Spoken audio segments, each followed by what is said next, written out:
Muchas gracias por la invitación. Hoy estaremos hablando de la inteligencia artificial y la ciencia de datos en la sepsis pediátrica. La ciencia de datos y la inteligencia artificial en medicina se define de la siguiente manera. La ciencia de datos es el área de investigación en la que se usan procesos y sistemas cuantitativos y analíticos para extraer información y conocimiento de datos complejos. Los científicos de datos usan algoritmos de machine learning y de inteligencia artificial para modelar los datos. Estos vienen en distintas formas. Una de las clasificaciones más comunes son los algoritmos de aprendizaje supervisado, en el que los científicos de datos utilizan algoritmos para detectar la relación entre una serie de variables y un desenlace clínico, por ejemplo, y aprendiéndose esa relación de manera matemática, utilizando estos algoritmos de aprendizaje, se puede empezar a predecir qué variables se asocian con qué tipo de desenlace para, por ejemplo, hacer modelos de predicción. El goal de estos algoritmos es descubrir esa relación entre las variables y los eventos de interés, y los tipos de algoritmos incluyen aquellos de regresión, las redes neuronales, los bosques aleatorizados y otros tipos de algoritmos. Y un uso común es, por ejemplo, para predecir riesgo de mortalidad, riesgo de fallo renal, etcétera. Otro tipo de algoritmos de inteligencia artificial y de machine learning son los llamados de aprendizaje no supervisado. Y aquí el goal es distinto. Se trata de descubrir patrones o grupos naturales en los datos, aquellos datos que son más similares, ser agrupados en un grupo, ya que son más de similares, ser agrupados en grupos distintos. Y hay muchos tipos de algoritmos que hacen este tipo de aprendizaje, como los de clustering, los de clases latentes, los de trayectorias. Y un ejemplo de uso común en medicina y particularmente en la UCI pediátrica es el descubrimiento de fenotipos de enfermedades, por ejemplo, fenotipos de sepsis. El tipo de algoritmo que está empezando a estar más en boga últimamente se trata de la inteligencia artificial generativa, y se trata de la combinación de redes neuronales y de aprendizaje no supervisado, además de lo que se llama el aprendizaje autosupervisado, que es una mezcla entre el no supervisado y el supervisado, y la ingesta de datos, de muchos datos, para aprender de textos, imágenes y audio existentes y generar un contenido nuevo y único a base de sintetizar esos datos y usando esos algoritmos para hacer esa síntesis. Y, por ejemplo, los algoritmos de OpenAI que se han publicado en la forma de ChatGPT, o aquellos del algoritmo de DALI, que lo que hace es generar imágenes nuevas en base a imágenes existentes. Son ejemplos de este tipo de algoritmos de inteligencia artificial. Estos están menos desarrollados dentro de la medicina y con pocos usos a día de hoy, pero podemos anticipar que vayan a tener un impacto muy significativo en el futuro. No vamos a hablar mucho más de ellos en la charla de hoy. Nos enfocaremos más en los otros tipos de algoritmos que son más, que los que se han estudiado más y que se han empezado a implementar en la práctica clínica. La ciencia de datos y la inteligencia artificial son importantes para nosotros en los cuidados intensivos pediátricos y para la sepsis pediátrica, porque los datos abundan en la UCI pediátrica. Hay datos de muchos tipos de dimensiones como por ejemplo los diagnósticos, las intervenciones, los resultados de laboratorio, las imágenes, el lenguaje natural en forma de notas clínicas, los datos fisiológicos que se recolectan tanto por los clínicos que recolectan esos datos y los incluyen en los historiales clínicos, como también los dispositivos que recolectan esos datos fisiológicos directamente del paciente y en forma de señales electrónicas, y son almacenados para poder ser estudiados después. En el trabajo de ciencia de datos, mucho de lo que hacemos es integrar estas distintas dimensiones de los datos. Por ejemplo, podemos imaginarnos que una dimensión de datos puede ser los datos clínicos sobre el cuidado del paciente en la UCI pediátrica, como pueden ser los medicamentos que se le están dando, el equipo que está asignado a tratar ese paciente. Otra dimensión de datos puede ser, por ejemplo, una dimensión molecular, donde estamos mirando la función de los órganos en base a pruebas de laboratorio. Y otra dimensión más profunda puede ser, por ejemplo, una dimensión genómica, donde estamos mirando los genes de esos pacientes. Y integrar esas distintas dimensiones sobre la realidad del paciente nos puede ayudar a resolver preguntas que crucen todas esas distintas dimensiones. Y la sepsis es un ejemplo perfecto en el que sabemos que tanto la genómica como la disfunción de órganos, como también de qué manera se trata al paciente, con qué velocidad se reconoce la sepsis, con qué eh, precisión se le dan los tratamientos, puede tener un desenlace mejor o peor, ¿no? La informática clínica también es clave en este contexto. La informática clínica es la ciencia de cómo usar datos, información y conocimiento para mejorar la salud humana y la prestación de servicios de salud. Y se trata un poco de transformar el conocimiento que hemos generado en acciones que puedan tener un impacto en los pacientes. La informática clínica tiene este teorema fundamental de la informática que fue propuesto por el doctor Friedman hace ya casi 15 años, en el que explicaba que no se trata de que la informática, la tecnología que estamos desarrollando con informática clínica vaya a ser mejor o vaya a sustituir al ser humano, en este caso el clínico, el médico, etcétera, sino que se trata de buscar la manera en que el clínico trabaje de manera positiva y de manera efectiva con la tecnología, con la informática, y que esa combinación va a hacer al clínico mejor que el clínico sin esa ayuda. Ya lo decía el padre de la medicina de evidencia, David Eddy, en los años 90, hace ya más de 30 años, que la complejidad de la medicina moderna excede las limitaciones inherentes de la mente humana y por tanto necesitamos esta ayuda de la tecnología para ayudarnos a poder darle sentido a esta cantidad tremenda de datos a la que estamos expuestos, etcétera.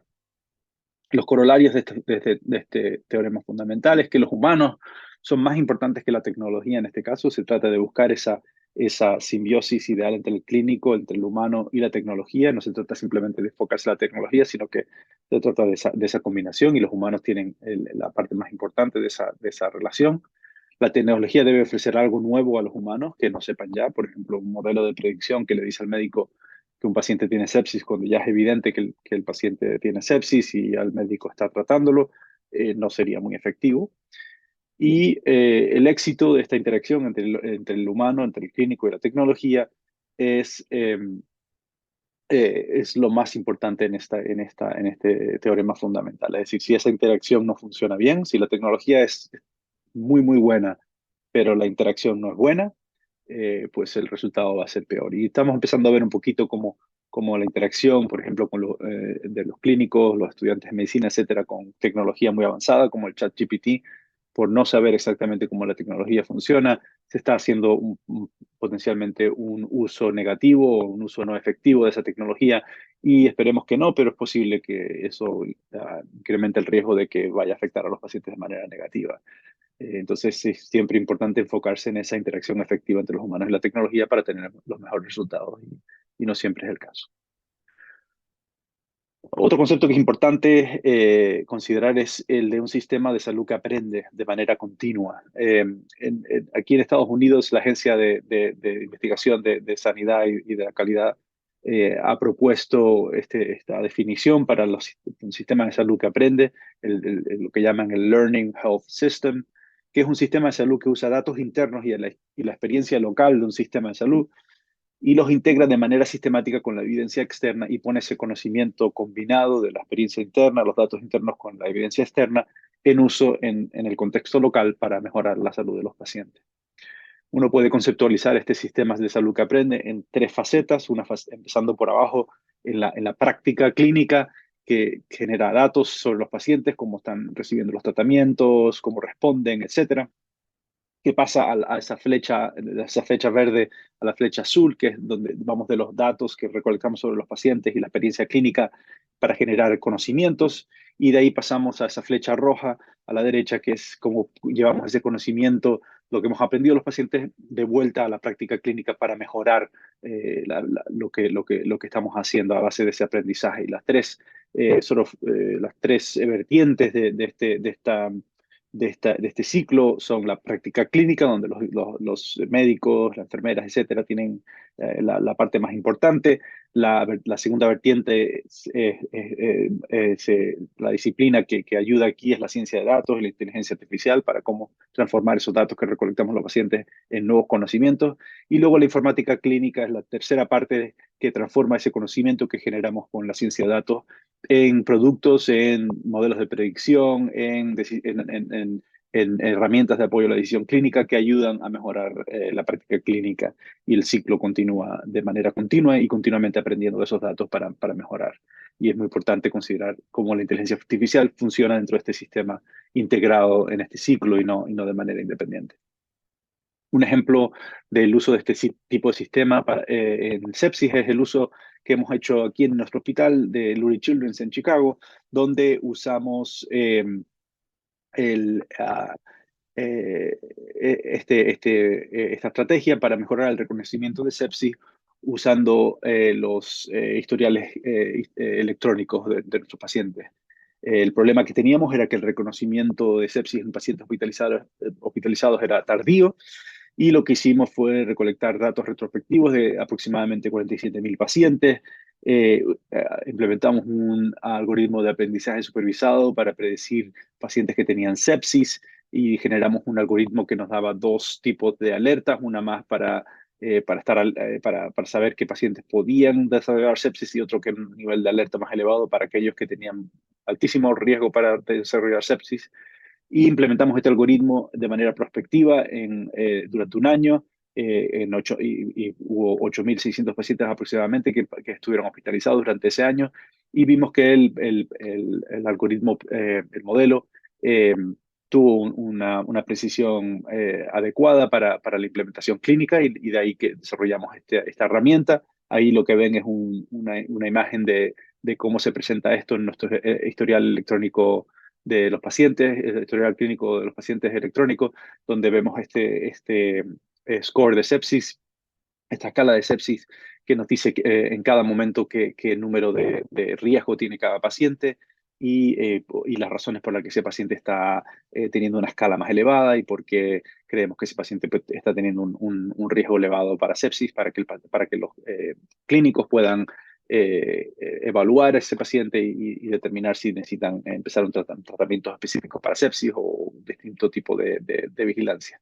Y estos son otras imágenes también de la herramienta de apoyo a la decisión clínica que comienza a raíz de cuando el algoritmo llega al nivel de alerta.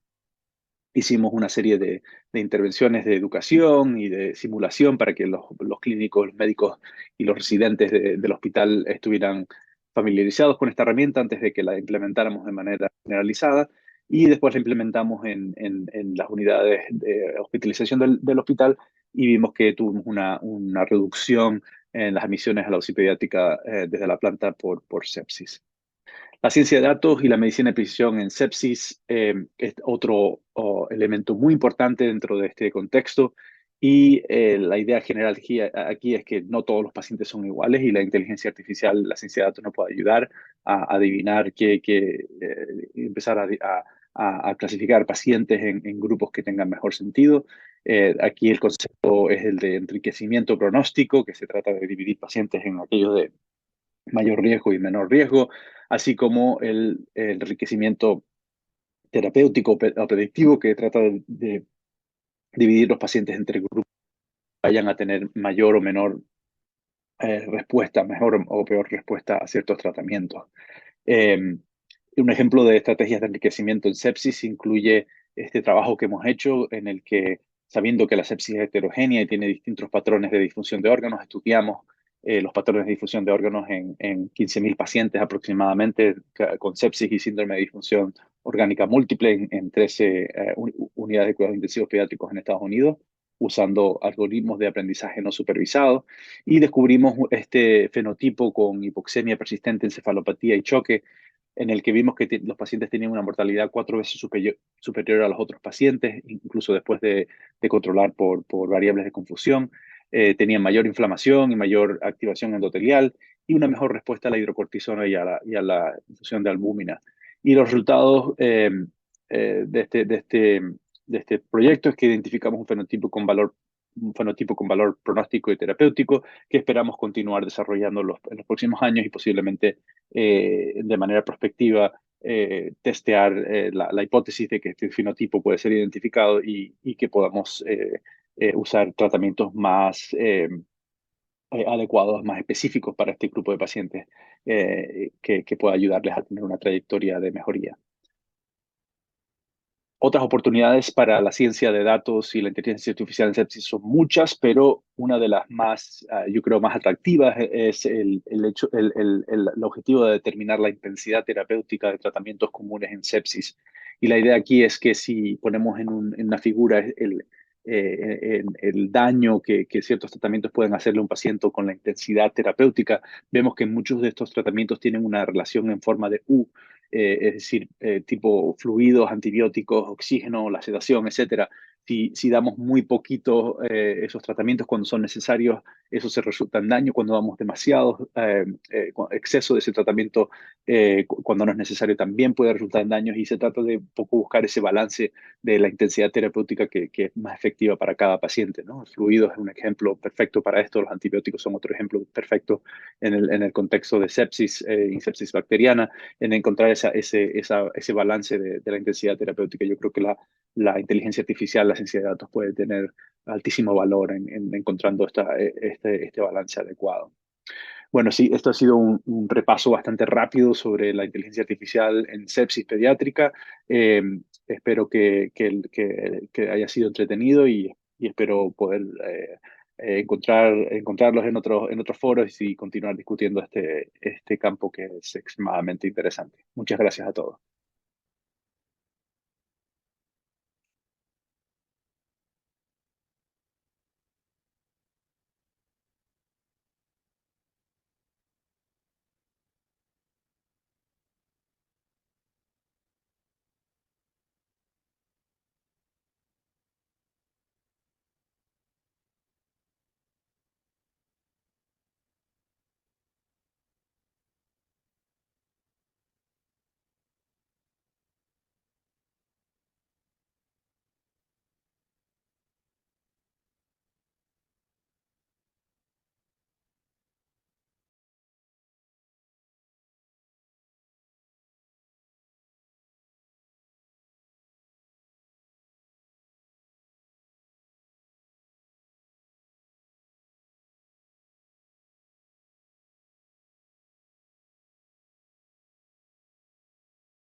De Médica de Cuidado Intensivo Pediátrico, darle las gracias a todos por asistir.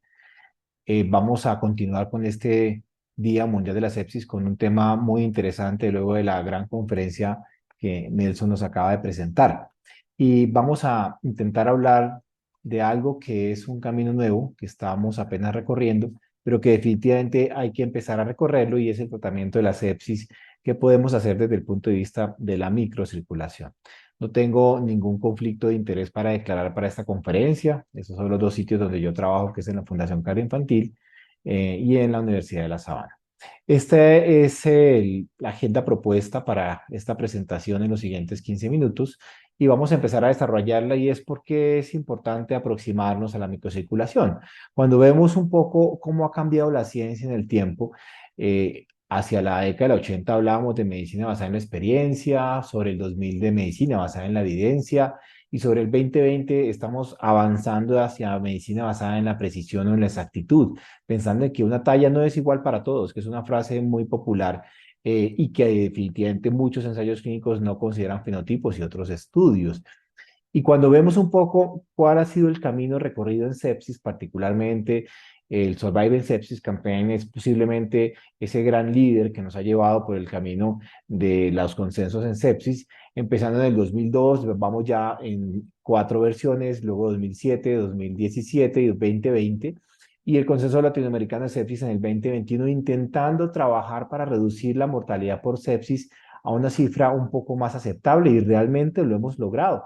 Hemos logrado bajar poco a poco la mortalidad en sepsis en países tanto de altos como lo que hoy en día llama el Banco Mundial de medianos y de bajos ingresos. Pero si nos damos cuenta, en los últimos 10 años hemos alcanzado una meseta y nos preguntamos por qué nos hace falta. Realmente aplicar estas guías, tanto en urgencias como en cuidado intensivo, nos ayudan a reducir mortalidad, son sencillamente guías, no tenemos que hacerlas al pie de la letra, pero sí nos preguntamos qué más nos falta para seguir disminuyendo esa mortalidad en sepsis hasta llegar a un 0%. Definitivamente un factor muy importante y es que hemos trabajado en este rompecabezas llamado sepsis, en todo lo que ha sido el bundle de sepsis con cada uno de sus componentes y nos hemos centrado en gran parte del manejo hemodinámico en la macrocirculación. Pero ¿qué pasaría si a este rompecabezas logramos completarle una ficha más que sería la microcirculación? Y es que de manera histórica nos han enseñado que la macrocirculación, las alteraciones a nivel de la macrocirculación son signos tardíos de compromiso hemodinámico. Habitualmente lo que podemos ver, la frecuencia cardíaca, la presión arterial, pero ¿qué pasaría si vemos también microcirculación de manera simultánea con una aproximación mucho más holística y es lo que hemos llamado el compromiso hemodinámico, el iceberg en sepsis pediátrica? ¿Qué sucede en este sentido? Y es que los diferentes estudios, y esto es un modelo animal, han encontrado que podemos lograr metas en macrocirculación, pero posiblemente las metas de la microcirculación no se logran.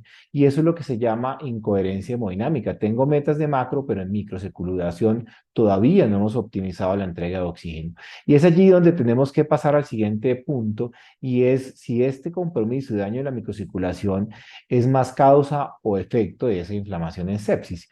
Recordemos que muchos de los vasos sanguíneos de la macrocirculación transportan sangre, oxígeno y nutrientes a los tejidos y en la microcirculación realmente finalizamos en los capilares donde hay un intercambio.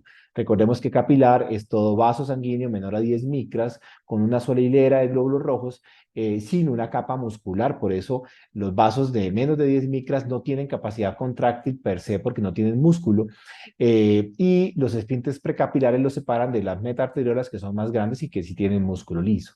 Y lo que ocurre es que en estos vasos sanguíneos a nivel endotelial sabemos que hay una gran inflamación en pacientes con sepsis y que hace que se separen las uniones intercelulares, migren células y tengamos un importante edema tisular.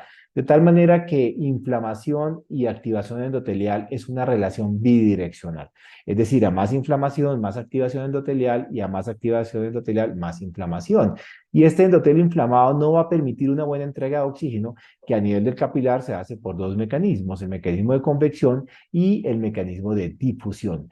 En el convección está lo que llamamos el driving pressure del capilar y los determinantes que hacen que se entregue ese oxígeno. Y en los de difusión, el más importante es lo que se llama la densidad capilar funcional y es el número de capilares perfundidos por área de tejido. Por ejemplo, a nivel cerebral puede llegar a ser hasta de 3.000 capilares por milímetro cúbico, a nivel del músculo esquelético de 300 y a nivel del hueso de menos de 100 por milímetro cúbico.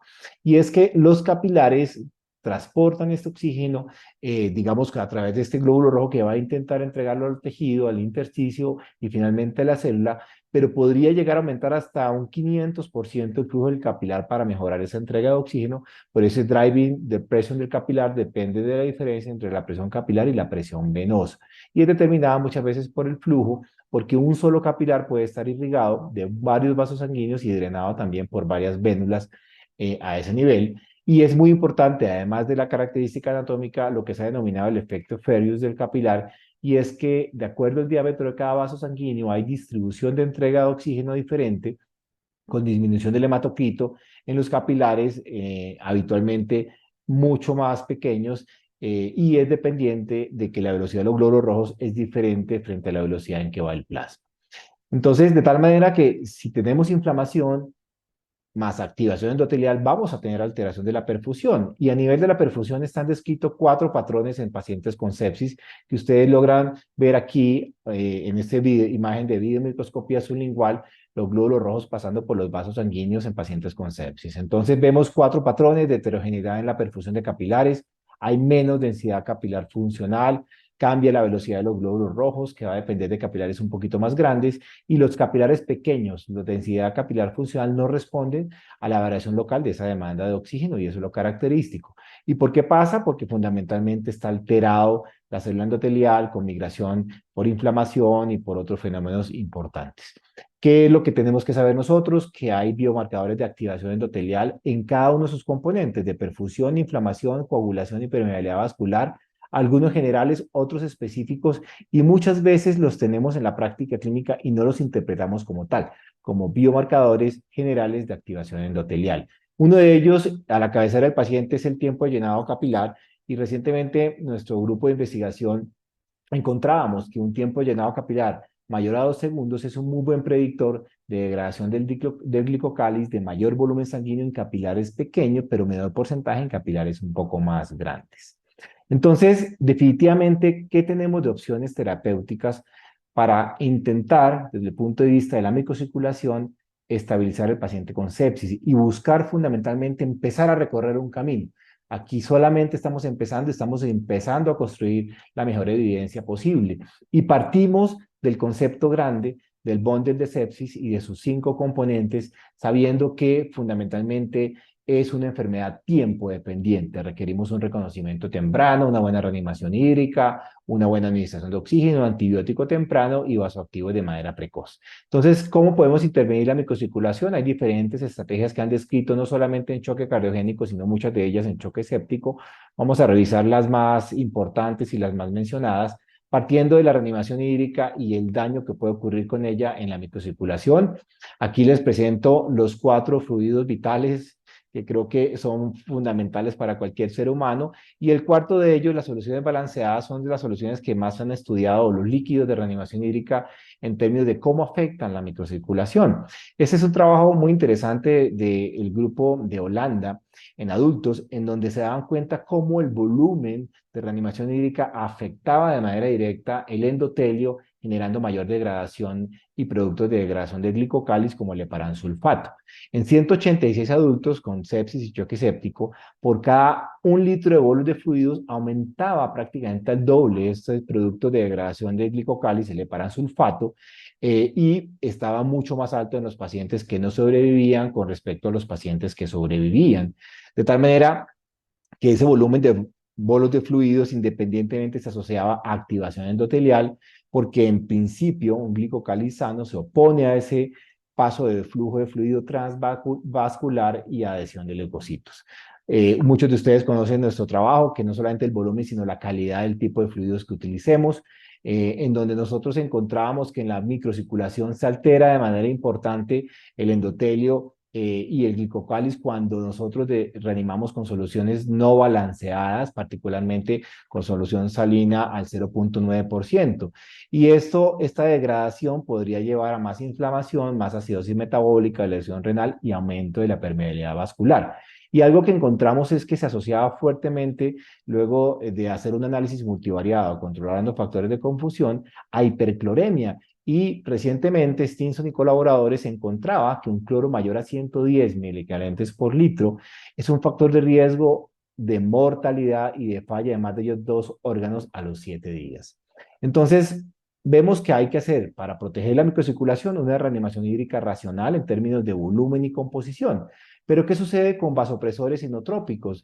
Este es un modelo animal muy interesante de una investigación que recientemente publicó el doctor Gustavo Espina Tascón, de Baker, Glenn Hernández, de cómo puede afectar la noradrenalina, la microcirculación regional en un modelo animal. Tenían 2 grupos, a quienes daban noradrenalina de forma inmediata y a quienes colocaban un bolo y luego iniciaban noradrenalina. Lo que se dieron cuenta es que el grupo que se empezaba noradrenalina de forma rápida acortaba la duración de la hipotensión e incrementaba el flujo de la mucosa intestinal en la microcirculación con respecto al otro grupo. Y adicionalmente, lo que observaban es que el grupo que tenía reanimación hídrica y luego noradrenalina necesitaban más volumen de líquidos, tenían más aumento de la permeabilidad vascular pulmonar y del agua pulmonar extravascular.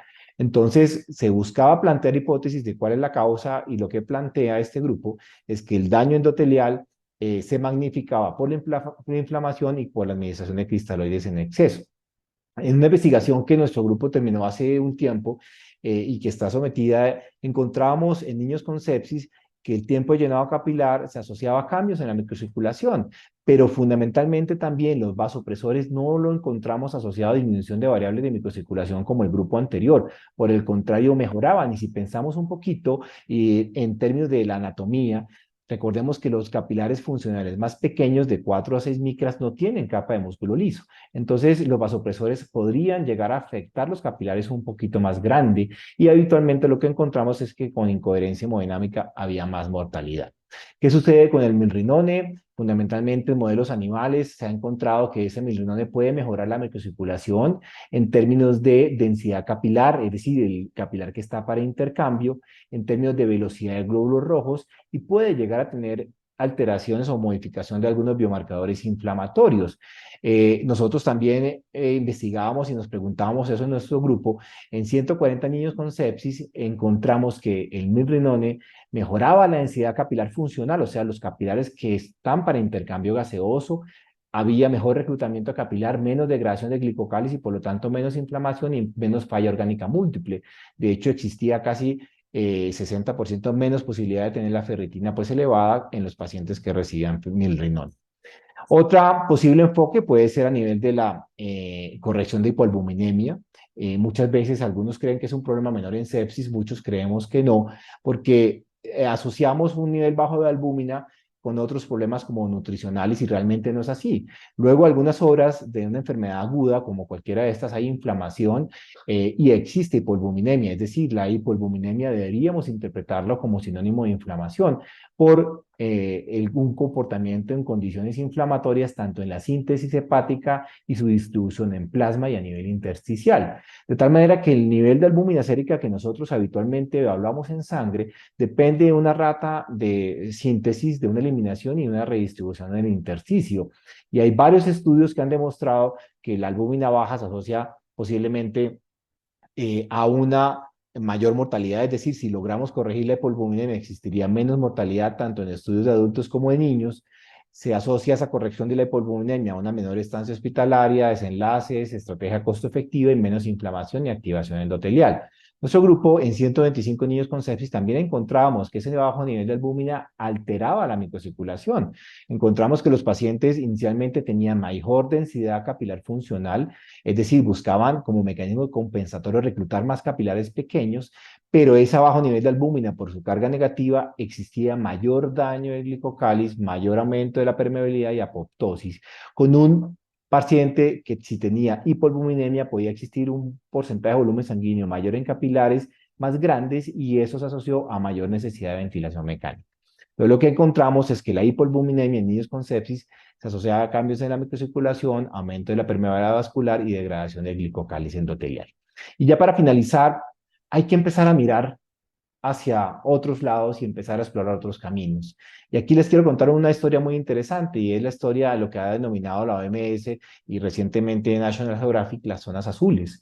Ustedes ven aquí en el mapamundi los 5 ciudades que tienen posiblemente mayor longevidad. Okinawa es una isla del Japón en donde el estilo de vida saludable hace que las personas tengan un 60% de la población mayor de 100 años, con baja incidencia de muchas enfermedades relacionadas con la microcirculación y además de su estilo de vida y otras cosas, está relacionada con la alimentación y el consumo de gran cantidad de verduras, sobre todo ese tipo de algas que se llaman algas marrones, conocidas como Isiki, cuyo componente es un polisacárido de carga negativa sulfatado llamado fucoidán. Este fucoidán en el metabolismo de los carbohidratos posiblemente la alta cantidad de carbohidratos puede llegar finalmente a afectar el capilar y generar más inflamación. Y hay estudios con fucoidán que han mostrado cómo puede llegar a modular la inflamación y a modular un poco la respuesta en los individuos, en modelos animales, pero también cuando uno consulta clinical trials, hay más de 15 ensayos clínicos en curso con fucoidán y que posiblemente una de sus aplicaciones sean los pacientes en sepsis y es lo que tenemos que empezar a explorar y el camino que tenemos que empezar a recorrer. Entonces, para finalizar, como mensaje importante, en sepsis, no solamente como dice mi amigo Roberto Jabornisky, piensa en sepsis, sino piensa en sepsis y microcirculación. La medicina de precisión en sepsis involucra una aproximación más holística, considerando macro y microcirculación. Debemos conocer nosotros más nuestras intervenciones, cuáles de ellas dañan y muchas variables no consideradas como la albúmina pueden llegar a afectar los desenlaces y tener presente que el daño de la microcirculación no es la ficha que falta para resolver el problema en sepsis, pero sí es una ficha definitivamente necesaria. Finalmente, una invitación a nuestro Congreso Latinoamericano de Cuidado Intensivo en noviembre en Viña del Mar, en Chile, a nuestro Congreso Mundial en Cancún en junio del 2024. Quiero Buenos días, bienvenidos a esta charla sobre código sepsis pediátrico. En primer lugar, agradecer la invitación a la SLACIP por haber contado conmigo para esta charla. Y os voy a presentar esta ponencia sobre código sepsis pediátrico que hemos elaborado en conjunto con el doctor Javier Pilar y la doctora Marta Márquez. Y también agradecer a la doctora Eli Esteban del Hospital Sant Joan de Déu de Barcelona, que ha sido la primera impulsora del código sepsis pediátrico en España. Lo primero que tenemos que plantearnos es por qué un código, para qué queremos un código, cómo se define, ¿no? Un código es una serie de instrucciones que se van a cumplir todas de forma estructurada y que lo que nos ayuda es a minimizar el tiempo hasta el diagnóstico y hasta el tratamiento de una determinada patología. Esta idea, la idea del código, tiene sentido en aquellas patologías que podemos llamar tiempo dependientes. ¿Y qué patologías son tiempo dependientes? Pues la que tenéis aquí, ¿no? Tienen algunas cosas en común, como que el tiempo es en su manejo, en su detección y su tratamiento es clave. Por ejemplo, pues el infarto, el ictus, en el que cada minuto que pasamos sin repermeabilizar ese vaso, pues es tejido que se pierde. Pero también es muy importante el tiempo en patologías como la sepsis, que aunque su desarrollo van a ser menos lineal que en las otras patologías y la elaboración y el desarrollo del código de sepsis va a ser bastante más complejo porque es un proceso mucho más heterogéneo, pero sí que tenemos claro que a pesar de la diferencia entre los pacientes, los microorganismos y los distintos focos de infección, sí que tenemos todos claro que el tiempo hasta el diagnóstico, el tiempo hasta la detección y el tiempo hasta el inicio del tratamiento es un factor muy determinante en la disfunción orgánica que se produce y posteriormente el fallo multiorgánico y por tanto en la mortalidad. Por lo tanto, ¿para qué o por qué tenemos necesidad de desarrollar un código sepsis? Que fue lo que llevó a los intensivistas inicialmente de adultos y ahora a los intensivistas pediátricos, este proyecto iniciado por el doctor Marcio Borges, al que seguramente todos conocéis de sobra. ¿Para qué queremos un código sepsis? ¿Por qué nos interesa un código sepsis?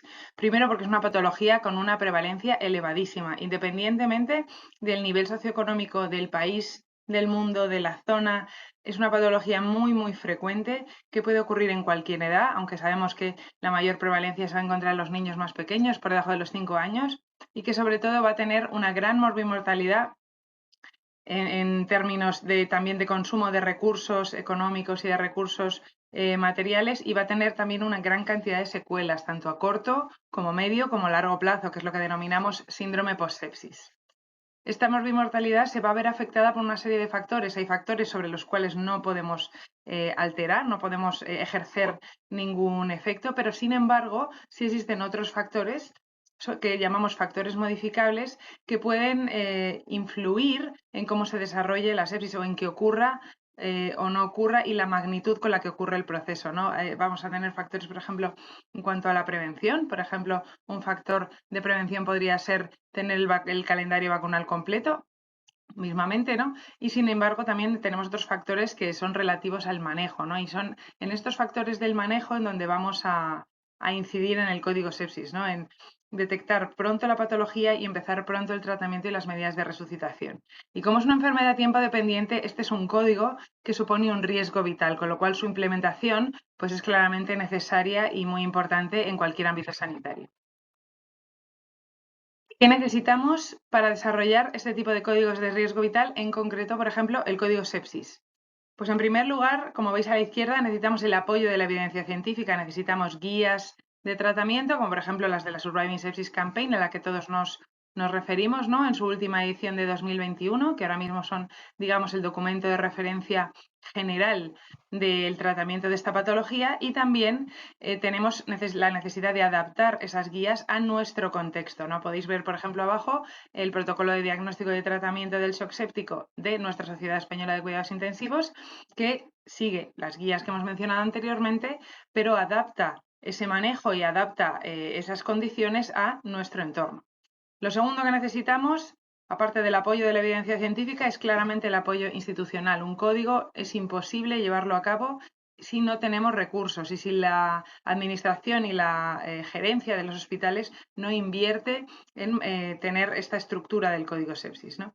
Vamos a tener una necesidad de coordinar los distintos niveles asistenciales, tanto el nivel de la extrahospitalaria como el nivel de la atención primaria, como el nivel intrahospitalario, para poder derivar a los pacientes que tienen una sepsis a sitios, a centros que les puedan proveer de un soporte organoespecífico, es decir, ventilación mecánica, depuración extrarrenal, oxigenación por membrana extracorpórea, y dentro de este sistema, de esta coordinación entre los distintos niveles asistenciales, también va a estar el sistema de transporte de los pacientes en los distintos ámbitos, ¿no? Tanto del nivel extrahospitalario como interhospitalario.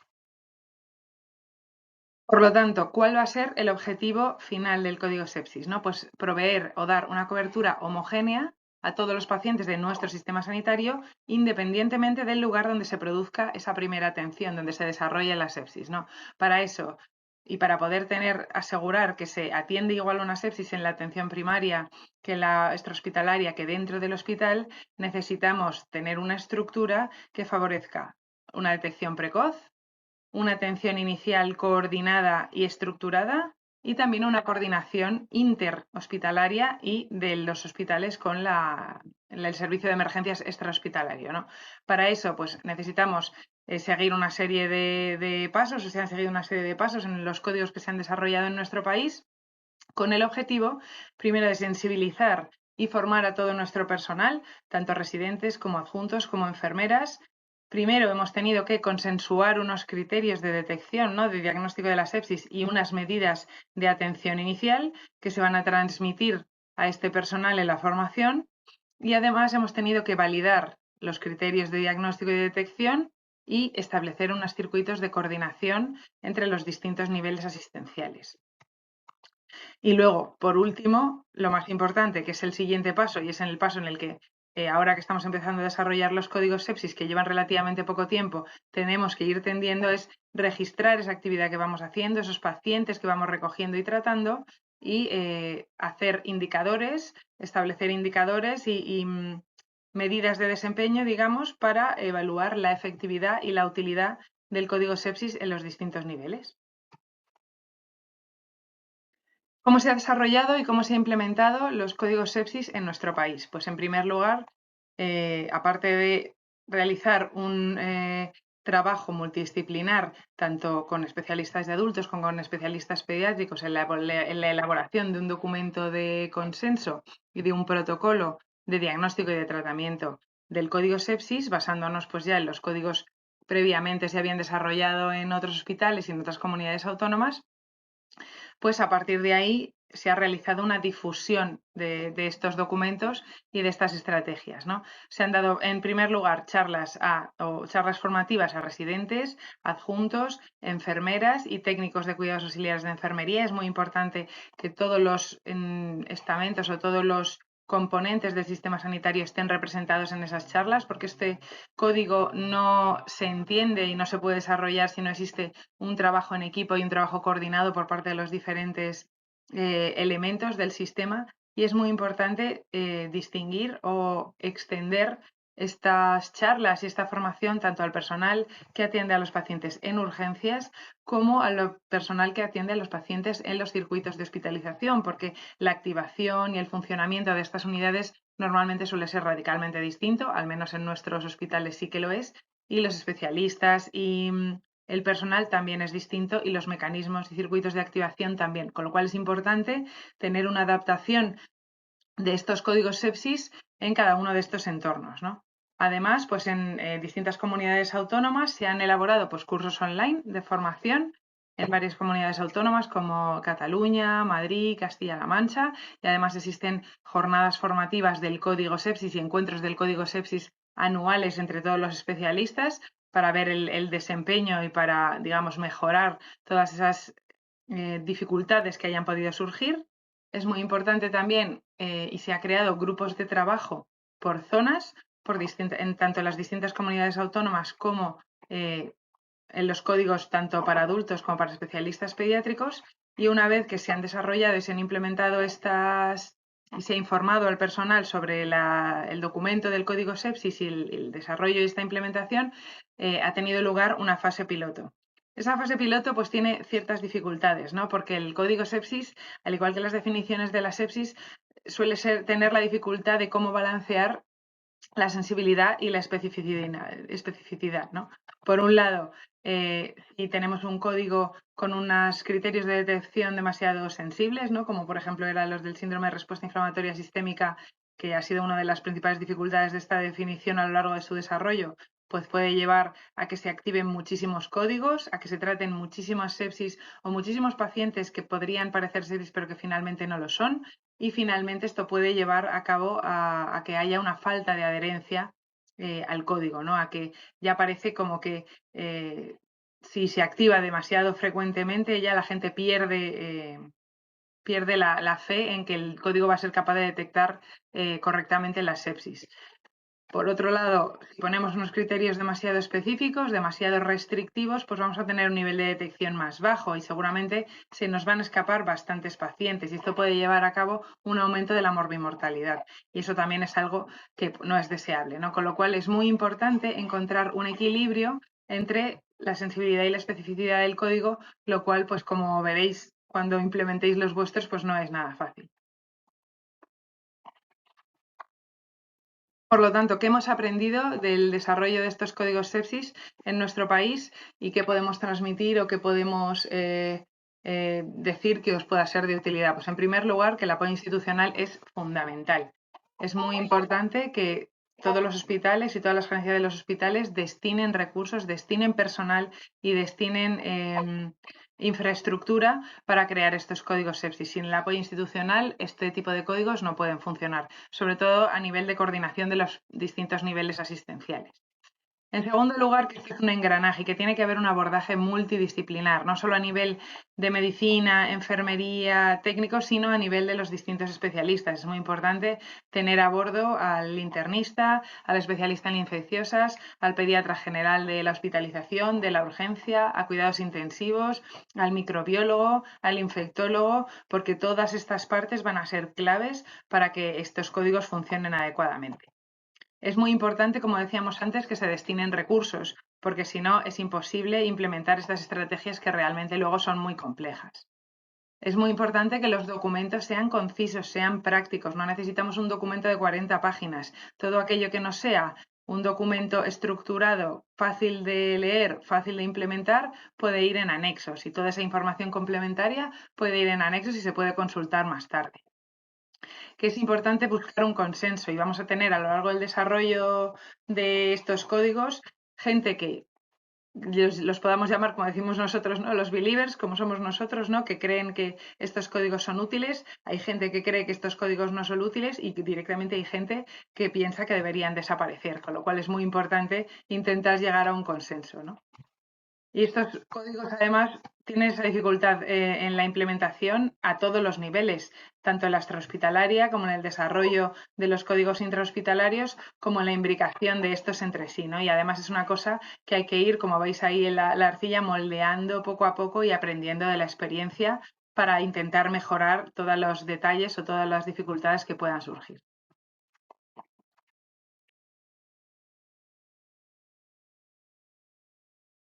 Vamos a ver un ejemplo, cómo hemos desarrollado nuestro código sepsis en el Hospital Gregorio Marañón. En primer lugar, partimos de un equipo multidisciplinar. Se creó un equipo muy grande de médicos y de enfermeras, de adultos y de pediatría, con el objetivo de cubrir todas estas posibles visiones y abordajes del código sepsis y nos adherimos a la estrategia que se llamó Código Sepsis Madrid, que es el código que se estaba desarrollando en distintos hospitales madrileños, muy poquitos en principio, porque a pesar de la importancia de este código sepsis, pues no es fácil de implementar y realmente está implementado en relativamente pocas cosas. Se realizó un documento de consenso entre los distintos especialistas y esto se introdujo en el contrato programa con la Consejería de Sanidad de la Comunidad de Madrid. Los objetivos del código son los que hemos dicho previamente, principalmente optimizar tanto los tiempos de identificación y de actuación como el uso de recursos y con eso pues mejorar la monitorización de la respuesta al tratamiento, disminuir la mortalidad y toda la estancia hospitalaria y los costes asociados al proceso, pero principalmente optimizar los tiempos, ¿no? Que es de lo que va un código. Para eso se creó un grupo de trabajo multidisciplinar, tanto de medicina como de enfermería, específicamente para el código sepsis pediátrico. Como podéis ver, engloba a gran cantidad de especialistas, como especialistas en urgencias, pediatría hospitalaria, enfermedades infecciosas, microbiología, cuidados intensivos, neonatología y también especialistas en farmacia. Y todas estas personas trabajamos juntos en la creación del documento, la creación de los indicadores y en la implementación y la formación a lo largo de los distintos servicios. Este es una de las caras de los trípticos que se repartían con el protocolo y de los carteles, y en primer lugar pues lo que queríamos dejar claro eran las definiciones, ¿no? Sin desterrar del todo el síndrome de respuesta inflamatoria sistémica, porque todavía pues hay mucha gente que lo utiliza y realmente pensamos que puede tener su utilidad, pero realmente decidimos adoptar las definiciones que promulgaban las últimas guías de la Surviving Sepsis, que ya son más cercanas a las definiciones de adultos, que se basan en el Pediatric SOFA, que como sabéis pues es la adaptación pediátrica con parámetros por edad de la escala SOFA, que tiene bastante sensibilidad y que definía la sepsis como un cambio de más de 2 puntos de Pediatric SOFA, ¿no? Que es un proceso de una infección que además conlleva disfunción orgánica, y la definición de shock séptico que seguía inalterada respecto a las guías anteriores, ¿no? Pacientes hipotensos que a pesar de reposición de volumen, con hiperlactacidemia o que necesitan vasopresores. Muy importante atender a los criterios de disfunción orgánica del Pediatric SOFA que estaban en el protocolo y que todo el mundo lo puede consultar. Y digamos, para el primer screening los especialistas de adultos utilizaban el Quick SOFA y se realizó una versión adaptada del Quick SOFA pediátrico que se ha hecho previamente, aunque la sensibilidad de esta escala no es la óptima, pero bueno, en espera de que haya escalas con mayor sensibilidad, pues puede ser una herramienta útil y ahora posteriormente la vamos a ver. Esta escala se realizó en base a un consenso de expertos y en base pues, a las distintas adaptaciones que ha habido del Quick SOFA pediátrico y siguiendo la estructura ABCDE, que es una estructura reconocible y fácil de recordar, pues en pacientes con fiebre o signos de infección en ausencia de otros motivos que lo justifiquen, los pacientes debían cumplir ciertos criterios, el criterio de la frecuencia respiratoria con una taquipnea superior al percentil 99, taquicardia o alteración de relleno capilar y alteración del estado de conciencia, alteración neurológica mediante la escala AVPU o presencia de irritabilidad inconsolable persistente en un lactante. Todos estos parámetros se puntuaban con un punto y además metíamos el criterio de la exploración física, que es algo más característico de los niños, que en el Quick SOFA de adultos no está, como la presencia de petequias o de quimosis como un signo característico de algunas sepsis, como la sepsis meningocócica. Algunas alteraciones más importantes, como la hipotensión, que ya sabemos que es un signo tardío de sepsis, o la presencia de quimosis o púrpura, eran puntuadas con 2 puntos, aunque lo suyo y lo deseable no sería detectarlas en el primer escalón, ¿no? Si el paciente cumplía un punto en esta escala, es decir, la anamnesis compatible y cualquiera de estos factores, se hacía una preactivación o una alerta que conllevaba la monitorización del paciente, la realización de pruebas complementarias para detectar la sepsis y si en algún momento cumplía más de 2 puntos de criterio se activaba el código. En el caso de que finalmente esto no fuera una sepsis, pues se podía desactivar la alerta. Este es uno de los trípticos desarrollado para urgencias de pediatría. ¿Cómo se va a activar el código en urgencias de pediatría? Pues o bien mediante los servicios de emergencia extrahospitalaria o bien mediante el triaje de enfermería en los niveles 1, 2 o 3, que son los niveles más graves. Se utiliza en nuestro centro una versión pediátrica modificada del sistema de Manchester. La enfermería podía activar la prealerta del código con el símbolo que veis ahí a la derecha. El paciente era valorado por el médico de urgencias y si decidía activar el código sepsis podía poner la alerta informática, que es ese rayo amarillo que veis en el sistema, y además, digamos, se desencadenaba todas las intervenciones destinadas a hacer el diagnóstico y el tratamiento precoz del código sepsis. Pues el perfil analítico específico que ahora veremos, las pruebas radiológicas, la toma de cultivos, la antibioterapia precoz y acertada y las medidas de resucitación. Y posteriormente se decidía la ubicación del paciente, bien en el box vital, en la observación o en la unidad de cuidados intensivos. En el caso de la hospitalización pediátrica, la prealerta de enfermería se iba a hacer mediante las escalas de riesgo precoz del deterioro, como por ejemplo el PIUS, ¿no? Pediatric Early Warning Score, que en nuestro centro se ha denominado SAPI, Sistema de Alerta Precoz Infantil, con una puntuación igual o superior a 3. Una vez que la enfermería establece la prealerta, el paciente es valorado y si decide activar el código sepsis se desencadena el mismo mecanismo que veíamos en urgencias y posteriormente se decide si el paciente puede estar en planta o, por el contrario, tiene que ingresar en una unidad de críticos.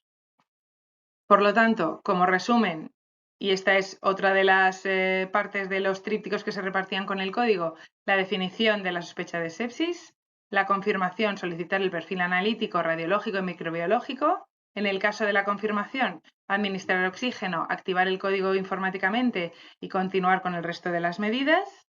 Reevaluar con frecuencia, avisar a la unidad de críticos si el paciente cumplía estos criterios y como regla mnemotécnica poníamos obtén 3, perfil analítico, hemocultivos y cultivos según foco y diuresis y administra 3, oxígeno, antibiótico precoz de amplio espectro y cristaloides, para que la gente se quedara con esas 3 medidas, ¿no?, de extraer y administrar. Este es el símbolo de la alerta informática que, una vez que se creaba, desaparecía automáticamente en 72 horas o si el médico responsable lo desactivaba anteriormente. Y aquí podíais ver en distintos lugares de la historia clínica, ¿no?, cómo aparece la alerta de código sepsis en todos los lugares de la historia clínica del paciente para que cualquier especialista sepa que ese paciente tiene un código sepsis activado y actúe en consecuencia. Se creó un perfil analítico que se denominó Código Sepsis Pediatría para que estuviera previamente hecho y los médicos no tuvieran que seleccionar los distintos elementos y para que fuera más rápido su uso, que llevaba hemograma en micromuestra, reactantes de fase aguda con procalcitonina, bioquímica completa, coagulación, dímero D y gasometría venosa para evaluar tanto los parámetros de disfunción orgánica como el lactato. A este perfil analítico se le ponía una pegatina verde urgente y se llevaba en mano al laboratorio y una vez que los laboratorios recibían muestras tanto microbiológicas como bioquímicas con esta pegatina, el procesamiento es inmediato y de hecho te llaman para comentarte los posibles resultados que puedan ser de interés, sobre todo a nivel microbiológico.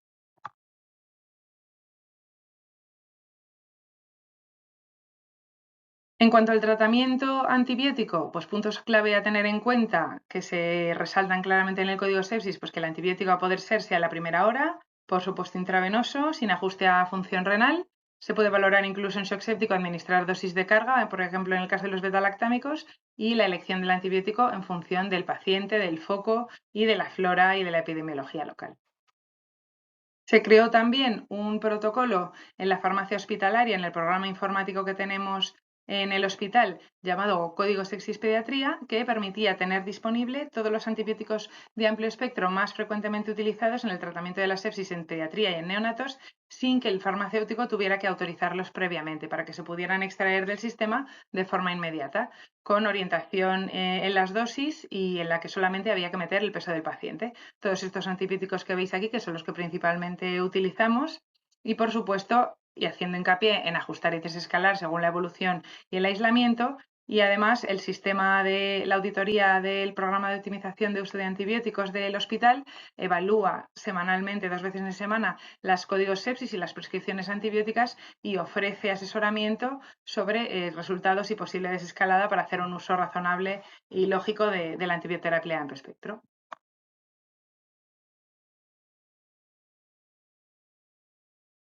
En cuanto a las medidas de resucitación, pues recordar en el código que había que implementarlas en pacientes que estuvieran hipotensos, con hiperlactacidemia o oligúricas. ¿Con qué fluidos? Pues a poder ser cristaloides balanceados isotónicos y buscando determinados objetivos, siempre poniendo objetivos que sean concisos, ¿no? La mejoría de la diuresis, mejoría de la tensión arterial y la normalización del lactato. Posteriormente, muy importante establecer la importancia de la reevaluación, tanto en la primera hora como en las primeras 3 horas, teniendo claro qué objetivos y qué intervenciones se tienen que ir cumpliendo en cada una de las ventanas de tiempo y en las primeras 6 horas, sobre todo teniendo muy en cuenta el criterio de aviso a la unidad de críticos si el paciente no mejora. Y uno de los apartados finales del código son los criterios de aviso a la unidad de críticos, recordando que deben ser lo más precoces posible, intentando no superar las 6 horas y diciendo claramente o recordando claramente en qué pacientes se debe avisar a la unidad de cuidados intensivos, ¿no? Principalmente pacientes que estén en shock, con insuficiencia respiratoria o con alteración de nivel de conciencia. Por último, muy importante a la hora de implementar cualquier medida, ya sea el código, cualquier medida, pero en el código especialmente importante, hacer medidas de evaluación y de registro.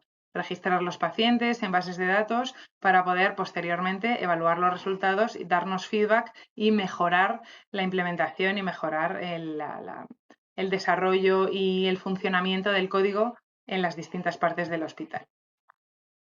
Para esto se utilizan una serie de indicadores. Hay muchos indicadores y muchos son importantes. Si deseáis ver el documento del código, os lo puedo facilitar y ahí podéis ver todos los indicadores que hay, pero principalmente la Consejería de Sanidad en el documento del Código Sepsis Madrid exigía estos tres.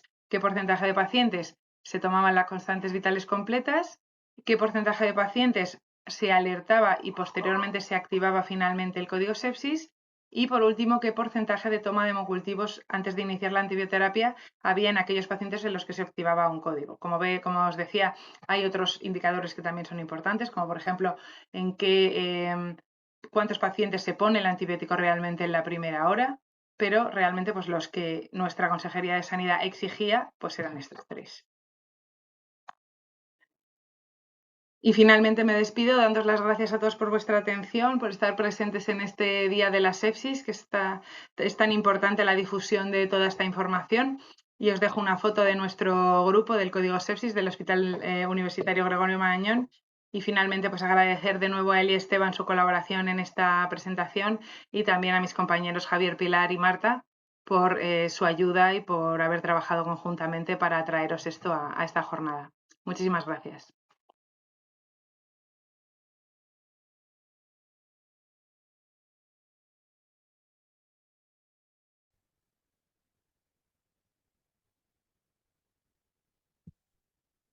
Buen día a todos. Les habla el doctor Rafael Escalante Canallero de la Unidad de Cuidados Intensivos del Instituto Nacional de Salud del Niño y miembro de varios comités en SLACIP, Sociedad Latinoamericana de Cuidados Intensivos Pediátricos. Hoy hablaremos un poco de la enseñanza de la sepsis en las escuelas de medicina. En primer lugar, tratar de liberar los conflictos de interés. Como ustedes ven, es fundamentalmente de tipo académico y de tipo trabajo institucional en áreas de salud. No tengo conflictos de interés de modo comercial o con la industria. ¿Qué cosa tenemos que hablarle al estudiante de medicina en la sepsis? ¿Qué es lo que tenemos que hacer realmente sobre el tema? Uno de los hechos es tratar de que conceptualice qué cosa es la sepsis. Las definiciones son básicas. Si nosotros no partimos de una definición más o menos razonable en el sentido de qué cosa significa la sepsis, simplemente vamos a tener un punto de partida no adecuado. Recuerden que la sepsis como tal es una disfunción orgánica y es una disregulación de la respuesta a nivel inmune. El otro hecho que hemos aprendido es de que la detección temprana, el diagnóstico temprano y la intervención debe ser parte de ese proceso de enseñanza. Estamos viendo, por otro lado, que en estudios como el efectuado por el Banco Interamericano de Desarrollo respecto a cómo participa el plano económico dentro del contexto, hace que nosotros veamos que la población sin acceso a servicios básicos es realmente dramático. 43% a nivel de centros de salud, 78% en medidas de saneamiento y 35% en el tema de acceso de agua potable. ¿Por qué tenemos que poner ese contexto dentro de la educación médica? Porque si nosotros no sabemos manejar los temas primarios de conceptualización a nivel político, simplemente cómo vamos a manejar el cambio en cuanto a las prioridades de lo que debemos brindar en salud. El otro hecho fundamental es de que el tema es la tecnología está, y la tecnología puede ser una herramienta o un instrumento fundamental para la transferencia de información. Por ello, el acceso a la tecnología, el acceso a la Internet puede tentativamente acortar esas brechas. Los sistemas educativos deben tener una alianza estratégica con los sistemas de salud. ¿Por qué? Porque se debe entender de que los países todavía tenemos muchas inequidades en cuanto a la accesibilidad. Y por ello, el que está en la escuela de medicina debe entender que los cambios en cuanto al acceso puede originar cambios en cuanto al cuidado, al tratamiento, al monitoreo y al manejo de cualquier enfermedad. Y ella es un hecho central en la sepsis. Nosotros a veces tenemos muchas dificultades. El nivel socioeconómico, los sistemas de cuidado de salud, la accesibilidad a las unidades de cuidados intensivos y de cómo enseñamos la sepsis en pediatría. Tenemos que comenzar a cambiar esa perspectiva. No podemos hacer una enseñanza solamente de la ciencia, sino tenemos que hacer una enseñanza de cómo cambiar las estrategias y la accesibilidad de la población. Tenemos que entender que el hospital, el nivel 3, el nivel de alta complejidad, es sumamente pequeño. La accesibilidad a ese nivel es sumamente complicado. Por ello, las estrategias en atención primaria, en atención a nivel de la comunidad, el cómo establecer transferencia de información hacia la comunidad es un hecho fundamental que debe darse dentro de la carrera a nivel de la escuela. Tenemos que enseñar que las complejidades en la atención son parte de un componente de inequidad en cada punto. Por ello, el tema comunitario, el tema de atención primaria, los lineamientos generales de atención al primer nivel deben ser una de las fortalezas dentro del sistema. Saber que no existe un viaje en la sepsis, por así decirlo, desde el prehospitalario hasta una condición post-enfermedad. Muchas veces nosotros hemos enseñado a nuestros alumnos qué sucede en emergencia, qué sucede en el área hospitalaria, qué sucede en cuidados intensivos. Pero ¿acaso educamos también de modo enérgico el componente prehospitalario? O por otro lado, educamos qué sucede después de la enfermedad, en el sentido también de tener una visual de calidad de vida. Y cómo esta calidad de vida hace que el paciente post-sepsis se reintegre a su sociedad en la mejor de las condiciones. En un trabajo que hicimos sobre GAPS en Latinoamérica, junto con la doctora Arriola Montenegro, tuvimos algunas cosas conceptuales. Por ejemplo, ¿qué hay acerca del conocimiento? El tema de las definiciones, el tema de la generación de data y por otro lado, la adaptación de las guías en condiciones de mediano y bajo desarrollo. Esto, por otro lado, el hecho de los aspectos socioeconómicos que ya lo estamos viendo desde el trabajo de BID. La creación de facilidades para la accesibilidad. En la educación médica debe de cambiar. Debemos de pensar a veces en una situación menos compleja en nuestras sociedades. ¿Cómo demostrar que a veces medidas tan simples como un lavado de manos, un entrenamiento de los 5 pasos, es fundamental para disminuir, por ejemplo, infecciones a nivel hospitalario? Todos aquellos que estamos en gestión ya sea en el área universitaria o en el área de salud, tenemos que reconocer, de entrenar el recurso humano en sus diferentes condiciones. Hacer que ese médico que está a nivel comunitario tenga una capacidad de transmitir información de modo razonable y adaptado a su entorno. Comenzar a crear recursos que pudiera hacer que esa diferencia en acceso se vuelva cada vez más pequeño.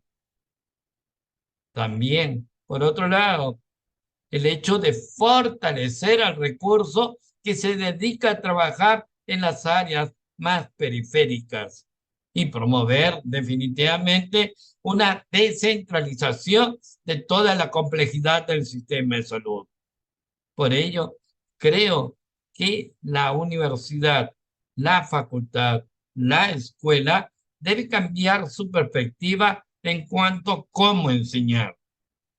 Tenemos que decir, la sepsis a veces es incierta. ¿Será sepsis? ¿Será solo infección?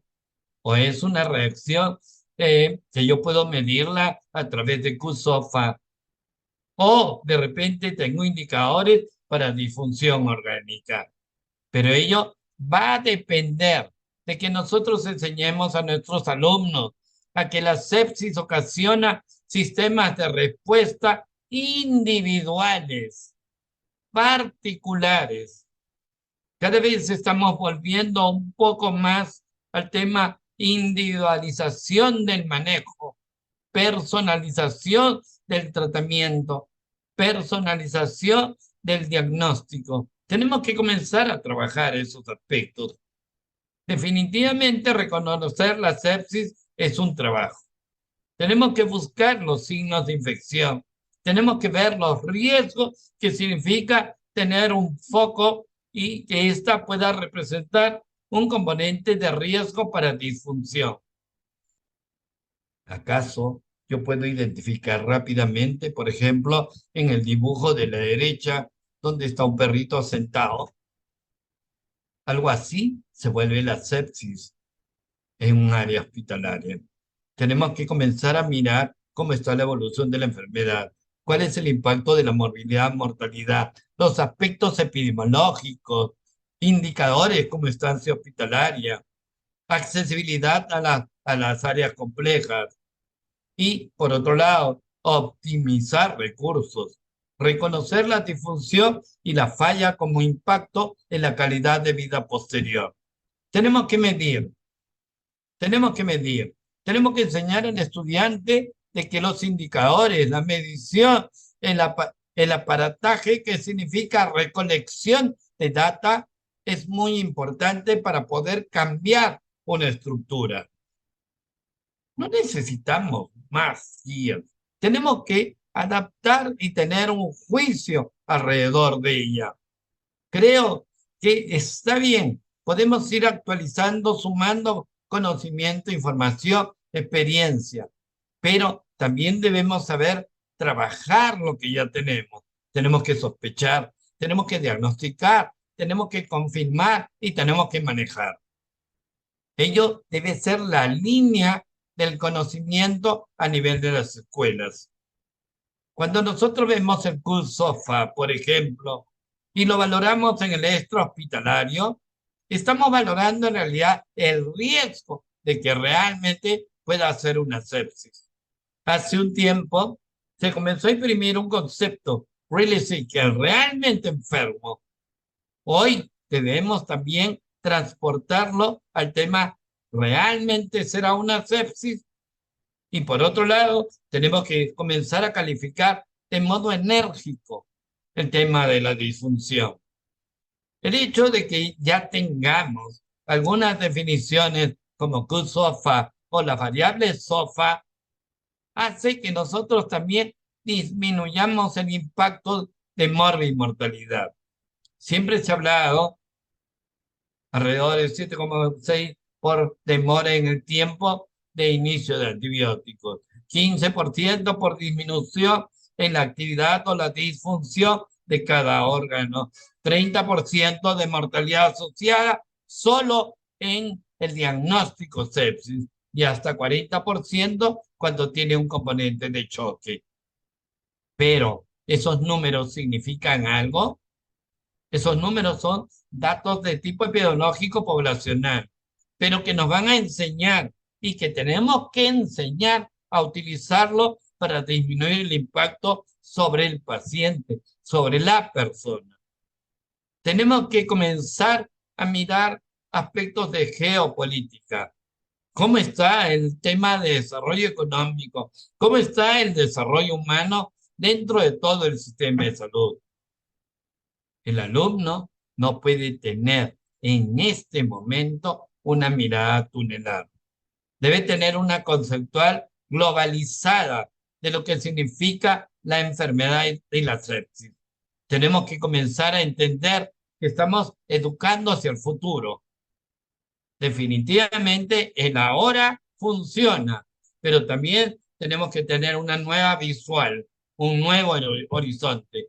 Tenemos que establecer estrategias, paquetes de trabajo que nos ayuden a entender qué tenemos que hacer en nuestros países. A veces yo digo, ¿cómo me gustaría trabajar en una unidad como la de que está en la fotografía inferior derecha? Pero la realidad de nuestros países en desarrollo es otra. Las necesidades, las diferenciales. Tenemos que enseñar a nuestros alumnos a tratar de generar una propuesta de resolución. No podemos educar a alumnos ortodoxos. Tienen que ser completamente disruptivos, tienen que ser creativos, tienen que ser generadores de tecnología. Comprender que la diversidad, los fenotipos, los genotipos hacen un hecho singular en todo proceso de enfermedad.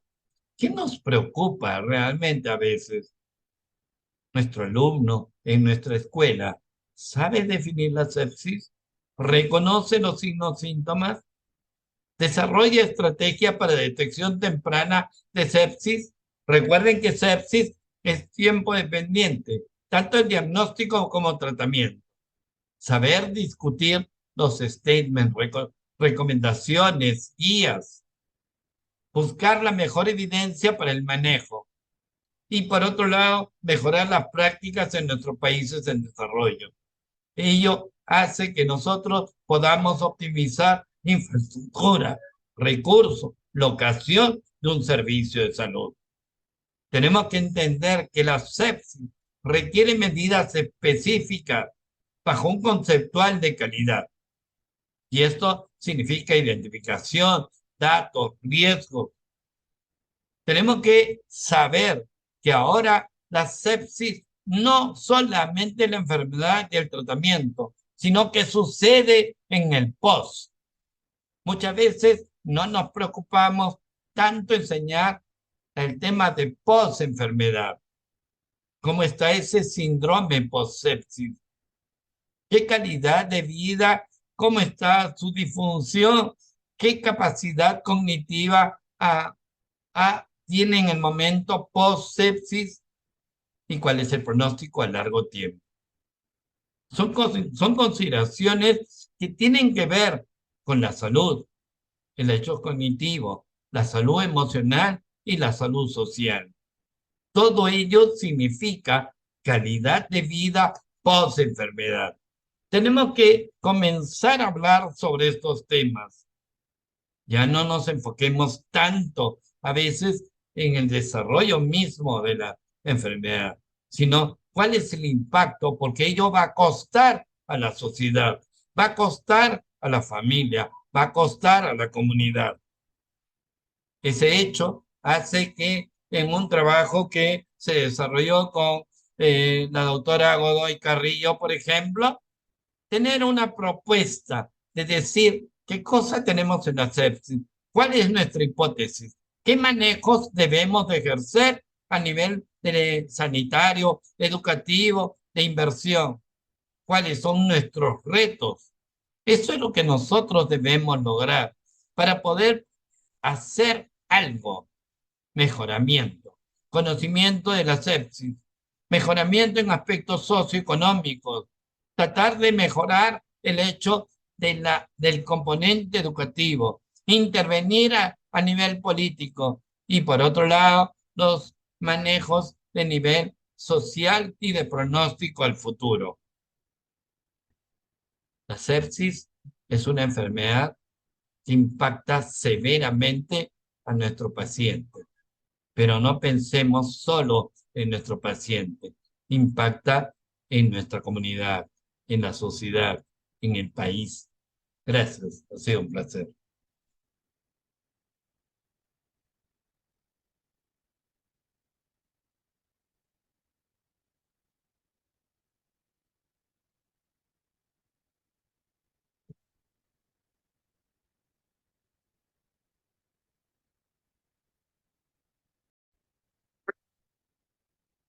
En 5 grabamos. 1, 2, 3, 4, 5.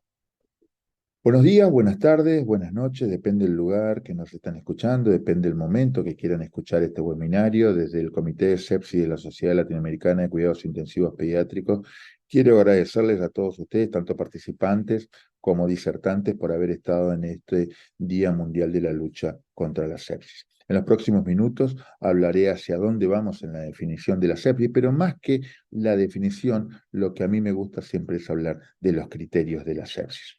No tengo conflictos de intereses económicos, mis conflictos de intereses tienen que ver con trabajar con estas organizaciones e instituciones en pos de la lucha contra este flagelo.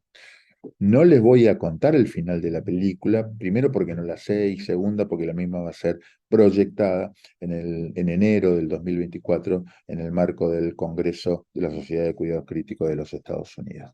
Durante muchos años, el énfasis en el manejo de la sepsis estuvo dado sobre todo por el peso del tratamiento. Las guías sobre todo iban hacia cómo iba a ser el tratamiento y el diagnóstico estaba un poco postergado, estaba un poco por detrás. Esto fue cambiando, sobre todo a través de la publicación de estos tres trabajos científicos que lo que trataban era de comparar el tratamiento dirigido por metas con el tratamiento usual. Y encontraron que la mortalidad ante ese tratamiento dirigido por metas, que era el paradigma en la primera década de este milenio, sobre todo guiado a través del trabajo de Rivers, donde mostraba significancia estadística, en estos otros no había esta diferencia entre uno y otro, pero la gran diferencia con el trabajo original era que aquellos pacientes, aquellos médicos que iban a tratar a estos pacientes, habían sido entrenados en el diagnóstico, en el reconocimiento de los mismos, para homogeneizar el ingreso de los mismos a estos trabajos científicos. Esto llevó a una editorial que se publicara en una de las revistas diciendo, bueno, estamos entrando en una nueva era en el manejo de la sepsis, la era del diagnóstico temprano. Si bien esto ya se había mencionado en pediatría, nosotros no lo habíamos visibilizado. Maitland, en su famoso trabajo FIS, que lo realizó en África, entrenó a los médicos de estos lugares de África en el reconocimiento de estos pacientes con infecciones severas. Y le dijo, estas son las pautas, estos son los criterios operacionales para que estos pacientes puedan ingresar. Y sobre esto le vamos a hacer el tratamiento. Maitland, en su trabajo, tuvo una mortalidad que nos llamó la atención mucho a nosotros, en una mortalidad entre 7 al 10%.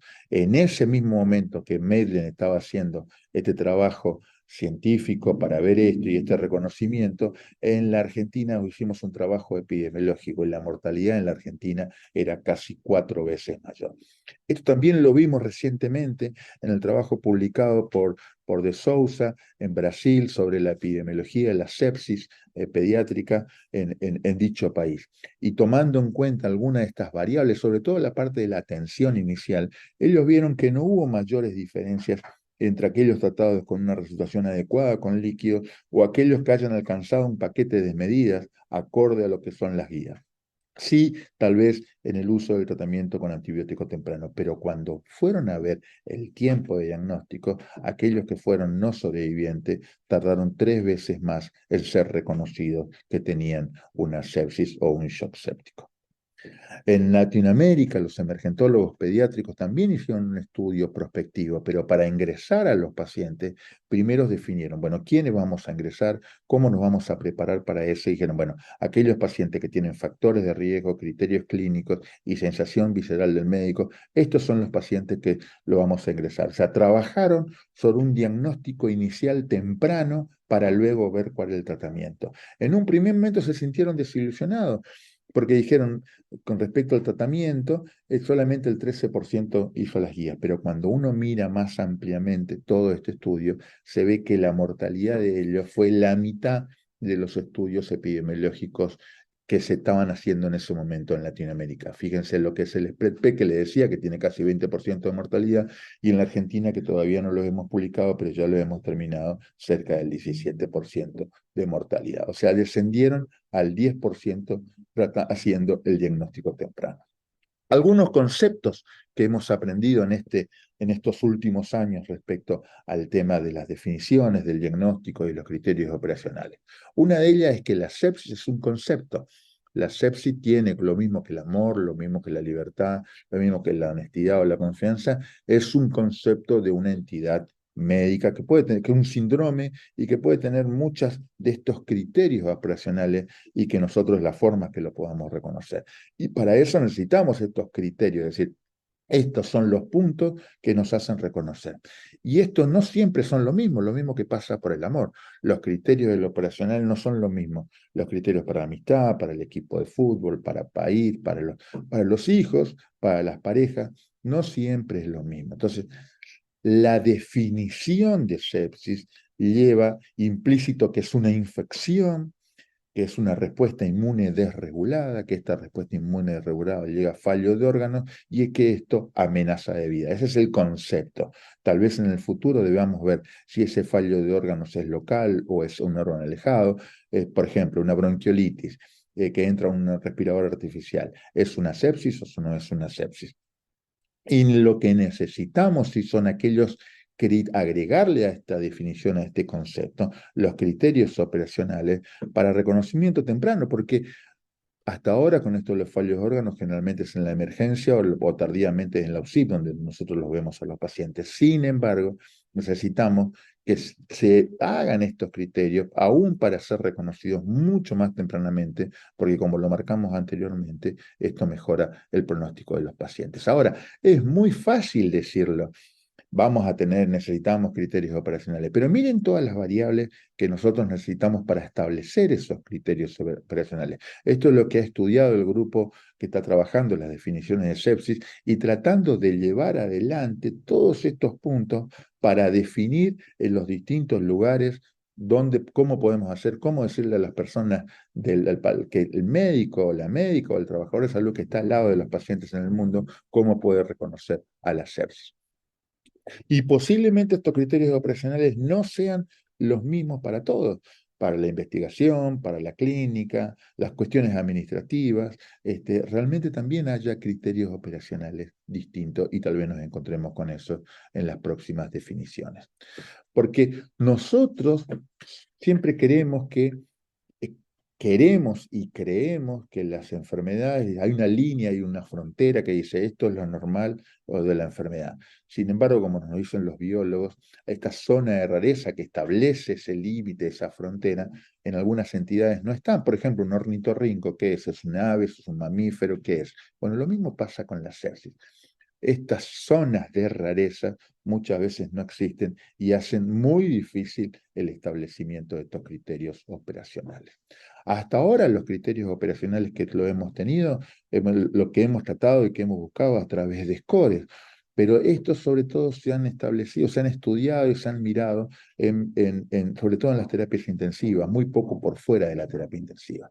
Uno de estos trabajos que hicieron por fuera de la terapia intensiva es ese trabajo que habían hecho los emergentólogos pediátricos. Fíjense, ellos reconocieron, fueron de que los criterios de inclusión que tuvieron para hacer esos 100 pacientes con shock séptico. Todos los que vieron 100 pacientes con shock séptico determinado por lo que yo les había contado cómo habían tenido que ir. Cuando fueron a ver este score, esta propuesta de la sepsis 3 de pacientes que tuvieron shock séptico, es decir, uso de vasopresores, láctico elevado, PSOFA elevado, encontraron solamente 43. Por supuesto, fueron los más graves, definieron los más graves.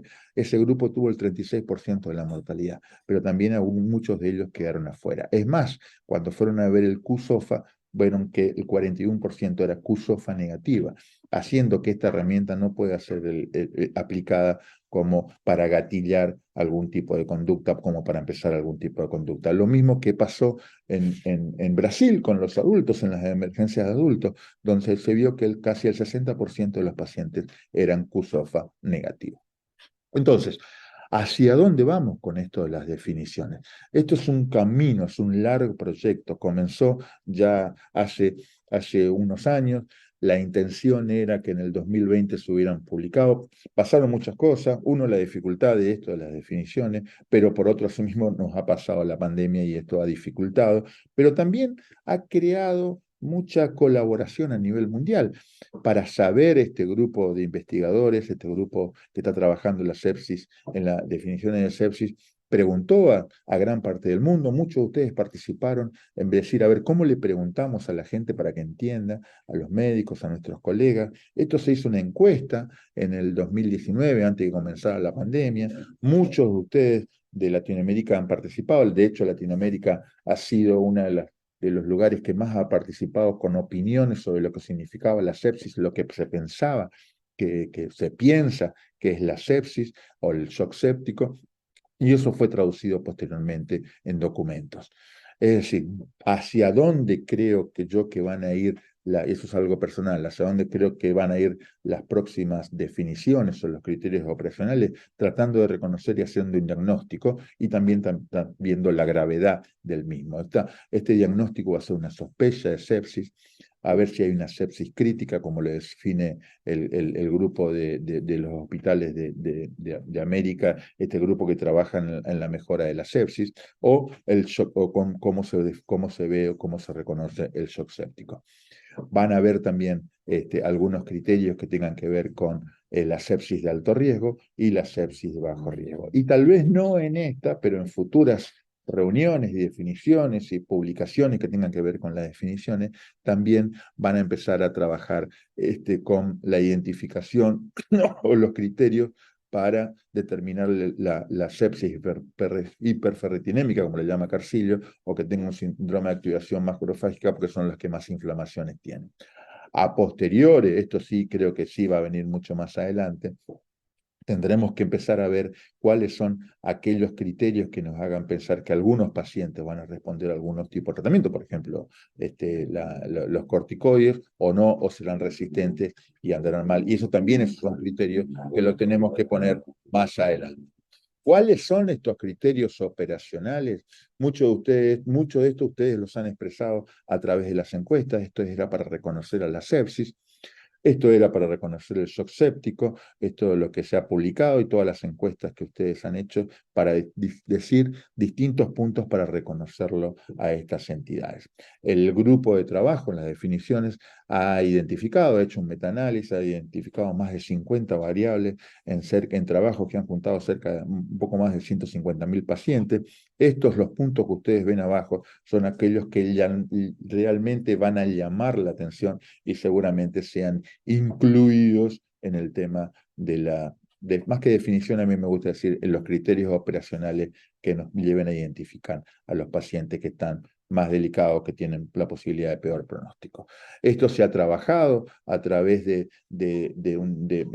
hospitales de Estados Unidos, un grupo de hospitales que se han juntado para trabajar en esto, donde se les ha pedido que identifiquen de alguna forma, se les ha dado una estrategia, una herramienta, pero no era la única. También se buscaron otras herramientas que lo podían hacer ellos, pero que sobre todo para mirar cuál era la evolución de estos pacientes. Y vieron estos hospitales que algunos tenían sospecha de sepsis, que con hemocultivo y antibiótico que le dieron, algunos tenían sepsis con diagnóstico con ingreso a la terapia intensiva, un poco más grave, pero aquellos también estaban los mucho más graves, que eran los de la sepsis crítica, que las definieron como aquellos que tuvieron que recibieron 3 bolos de fluido, vasopresores y que estaban recibiendo antibióticos y estaban en una terapia intensiva. empiezan a ver, y esto se lo mostró Nelson hoy más tempranamente, eso simplemente para mencionarlo, algunos de estos puntos para decir, bueno, si tiene este puntaje, esto es un nivel de alerta. No quiere decir que sea un shock séptico, simplemente que ustedes estén en alerta, son herramientas sensibles y ustedes tienen que controlarlo más al paciente. Y algunos de ellos también que sean conscientes que estos tienen la posibilidad de que estar mayor todavía. Esta diferencia entre alerta, estos dos niveles de alerta y consciente, también señalan uno con mayor sensibilidad, el alerta, uno con mayor especificidad, el tema del consciente. Y esto también nos lleva a un punto que recién les contaba también Nelson. Vamos a ir seguramente hacia esta inteligencia artificial en el diagnóstico y en el manejo y en las definiciones de la sepsis. Y sobre todo nosotros vamos a hacer un aprendizaje no supervisado a través de lo que genere en otros lugares con más capacidad para desarrollarlo. Haremos, por ejemplo, las calculadoras que están apareciendo, donde identificamos nuevos fenotipos y hacemos una selección de variables. Esto a veces parece ser de otro mundo, de otro que no podemos hacer nosotros. Sin embargo, esto lo estamos haciendo en la Argentina. Fíjense, los que tienen más color rojo son aquellos que andan mal los tratamientos, aquellos que son más color más verde y más cerca del cero, que mejoran el tratamiento. A través de la identificación de los fenotipos, hemos establecido a ver cuáles aquellos pacientes andan mejor o peor con distintos tratamientos. Entonces, para ir terminando, las definiciones son una construcción social. Hay una definición biomédica, se produce la aceptación o no, veremos después en enero, febrero, a ver cómo lo aceptamos o no a nosotros, y después viene la aplicación. En definitiva, no hay una sepsis, sino varias sepsis. Ninguna herramienta de detección es perfecta, como lo dice Nelson Sánchez Pinto. Es preferible sospechar a persistir en el error. Siempre hay tiempo para suspender el tratamiento, como lo dice Anila de Sousa. Si tienes dudas, controla al paciente y puedes ayudarte con varias herramientas. Muchísimas gracias. 1, 2, 3, 4, 5.